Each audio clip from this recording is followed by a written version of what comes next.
नमस्कार मंडळी, Marathi big boss मधून अतिशय दुःखद बातमी समोर आली आहे. एका स्पर्धकाचे अत्यंत जीवलगाचे दुःखद निधन झाले आहे. चला आता जाणून घेऊ काय आहे संपूर्ण माहिती. मराठी बिग बॉस या शो मधून सध्या दीपाली सय्यद खूपच चर्चेत आली आहे. दीपाली सय्यद यांच्या सासूबाईचे दुःखद निधन झाले आहे.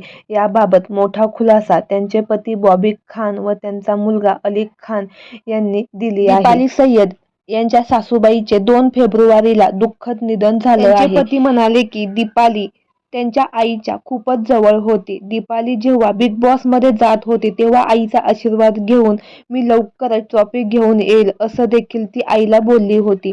दोघींचं माय-लेकीसारखं बॉन्डिंग होतं. ती या शो मध्ये चांगलं खेळते, ती खचू नये म्हणून आम्ही तिच्यापासून ही गोष्ट लपवली आहे. जेव्हा ती या घरातून बाहेर येईल तेव्हा तिला खूप मोठा धक्का बसणार आहे. तेव्हा आम्ही तिचं सांत्वन कसं करू हे आम्हाला समजणार नाही. तर मंडळी, आपल्या चॅनेलच्या परिवारातर्फे दीपाली सय्यद यांच्या सासूबाईस भावपूर्ण श्रद्धांजली. धन्यवाद.